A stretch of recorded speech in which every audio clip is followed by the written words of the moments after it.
রামকে নিয়ে রাজনীতি করব, চোরকে নিয়ে নয়। এই কথাটি বললেন আমাদের উত্তর দিনাজপুর রায়গঞ্জ লোকসভার একজন সাংসদ। সেই সংসদ হচ্ছে বিজেপি সংসদ। তিনি এই কথাটি বললেন, রামকে নিয়ে রাজনীতি করব, চোরকে নিয়ে নয়। তাহলে বিজেপি সংসদ এই কথাটি বললেন কেন, এবং চোর কাকে বললেন, এবং রাম, এটা আমরা অনেকে জানি যে রাম ওনারা কাকে বলছেন বা রাম বলছেন, এটা আমরা সবাই জানি।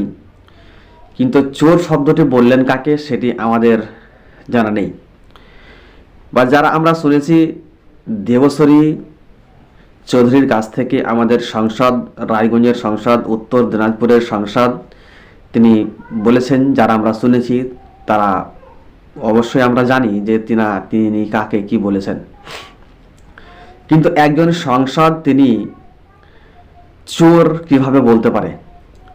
একজন সংসদ চোর বলছেন, শাহজাহান বাদশাহকে চোর বলছেন, এবং তিনি বলছেন বাবরকে চোর বলছেন। আমরা অনেকেই বাবরের নাম জানা ছিল না, কিন্তু এখন আমরা বাবরের নাম জেনে ফেলেছি যে বাবর তিনি কে ছিলেন। এবং বাবরের নাম আমরা জানি এই কারণেই যে আমাদের কাছে একটি মসজিদ ছিল উত্তরপ্রদেশের সরজমিনে, অযোধ্যাতে। সেই মসজিদটির নাম হচ্ছে বাবরি মসজিদ। বাবরি মসজিদ বাবর বাদশাহ বানিয়ে গিয়েছিলেন, এবং তিনি যখন বাবরি মসজিদ বাবর বাদশাহ বানিয়ে যান, তখন সেখান থেকে আমাদের কাছে নামটি পরিচিত ছিল না। যখন বাবরি মসজিদকে ভেঙে দেওয়া হলো, তখন আমাদের কাছ থেকে সে নামটি পরিচিত হয়। তাহলে চলুন প্রথমেই আমরা শুনি যে দেবশ্বরী চৌধুরী উত্তর দিনাজপুর রায়গঞ্জ ডিস্ট্রিক্টের সংসদ তিনি কি বলছেন। রাম নিয়েই রাজনীতি করব, এটা ভারতবর্ষের প্রাণ, সেটা সদর্থক রাজনীতি। আর বিরোধীরা রামকে নিয়ে যেটা করে সেটা ঘৃণ্য রাজনীতি। শ্রেষ্ঠকে নিয়ে করব না তো কি চোরকে নিয়ে করব? রাবণকে নিয়ে রাজনীতি করব, বাবরকে নিয়ে করব, শাহজাহানকে নিয়ে করব, ব্রিটিশকে নিয়ে করব। এই যে আমরা শুনলাম উত্তর দিনাজপুর রায়গঞ্জ লোকসভার একজন সংসদ তিনি বললেন, তার মুখ থেকে আমরা স্পষ্ট শুনলাম। এই স্পষ্ট শুনলাম, এবং সেই কথাটিকে ভিত্তি করে আমরা একটি কথা বলবো। সেই কথাটি হচ্ছে, রায়গঞ্জ লোকসভা উত্তর দিনাজপুর থেকে বিজেপি দেবশ্বরী চৌধুরী এখান থেকে পাস করেছিলেন। 5 বছর যাবৎ তিনি থাকলেন। এখন সামনে আবার লোকসভার ভোট চলে এসেছে, এবং তিনি আসছেন, লোকসভা ভোট আসছেন। 5 বছর ধরে, এতদিন ধরে আমাদের সামনে, আমাদের সংসদ, তিনি কিছুই বললেন না। এবং তিনি একবার আমাদের এই দিকে গোয়ালপাড়া থানার দিকে একদিন তাকে দেখতে পেলাম না যে তিনি কোনো কাজ করতে আসলেন বা তিনি কোনো কাজ করলেন আমাদের গোয়ালপাড়ায়। তাহলে সেই সংসদ বলছেন রামকে নিয়ে রাজনীতি হবে, চোরকে নিয়ে নয়। এখন বাবর বাদশাহ চোর হয়ে গেল, এখন শাহজাহান বাদশাহ চোর হয়ে গেল, এবং আরও 2 জনের নাম বলেছেন। তিনি এতটুকু কথা বলেছেন যে যারা বিরোধী করে, তাহলে কি এই যে বাবর এবং শাহজাহানের যে নাম নিয়েছেন, তাহলে যারা বিরোধ করে তারা কি বাবর এবং শাহজাহানের নাম দিয়ে তিনারা ইলেকশন লড়েন না কি করেন, সেটি কিন্তু আমাদের বুঝে আসছে না। তাহলে শাহজাহান এবং বাবর বাদশাহ ইনারা ছিলেন একজন মুসলমান। সে মুসলমানকে কেন্দ্র করে দেবশ্বরী চৌধুরী রায়গঞ্জের সংসদ তিনি কথাটি বলছেন। তাহলে রায়গঞ্জের সংসদ কথাটি যে বলছেন, তার কথার মধ্যে অনেক কিছু রয়েছে।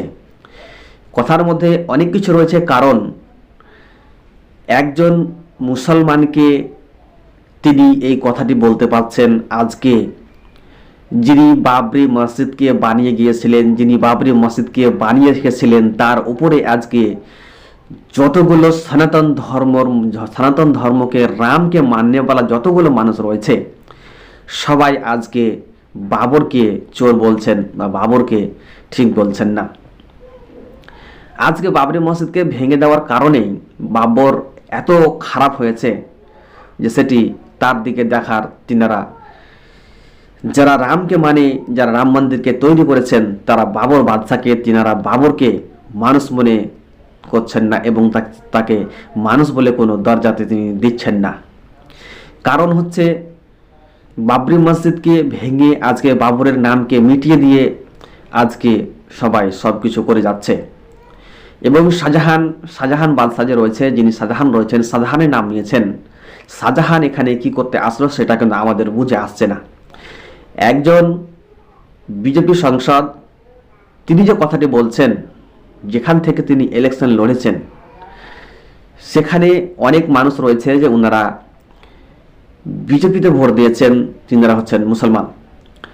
বিজেপিতে ভোট দেওয়ার পরেও বিজেপির ভোট নিয়ে এবং তিনি 5 বছর যাবৎ সংসদ থাকলেন এবং তিনি 5 বছর যাবৎ সংসদ থাকার পরেও তিনি আজকে এই কথাটি বলছেন 5 বছর পরে, যাকে 5 বছরে আমরা একদিন তাকে দেখতে পেলাম না।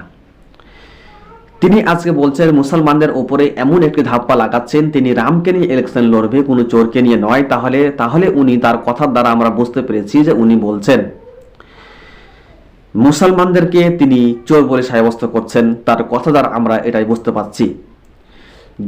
যদি তিনি মুসলমানকে চোর সাব্যস্ত না করেন, তাহলে তিনি বলতেন চোর দিয়ে অনেক কথা বলা যেত, তাহলে তিনি বাবর এবং শাহজাহানের নাম নিয়ে আসলো কেন? তার মানে আমরা বুঝতে পারি যে উনি ওখানে অনেক মানুষ ছিল, অনেক মানুষের সামনে, সোশ্যাল মিডিয়ার সামনে, ন্যাশনাল মিডিয়ার সামনে তিনি কথাটি বলেছেন। তাহলে সে কথা তার ভিতরে যদি দম না থাকে, তাহলে কিন্তু সে কথা তিনি বলতে পারবেন না। তিনি বলেছেন, কেন বলেছেন? যে তার পক্ষ থেকে বিজেপি পার্টিটি তার পক্ষ থেকে রয়েছে, উনি এবং বিজেপি পার্টির সংসদ ছিলেন, তাই কেন্দ্র করে তিনি বলেছেন। তাহলে আজকে আমাদের সামনে ভোট চলে আসছে, সামনে এই ভোটে আমরা কাকে সংসদ ভোটটি দিব এবং তাকে সংসদ সিটে কাকে বসাবো এবং তাকে কোন লোকটিকে সংসদে বসালে এবং সংসদে পাঠাতে গেলে এবং পার্লামেন্টে পাঠাতে গেলে যে আমাদের রায়গঞ্জের এবং উত্তর দিনাজপুরের এই যে আমাদের যে সাফল্যমান হবে, তাদেরকে আমাদেরকে দেখতে হবে।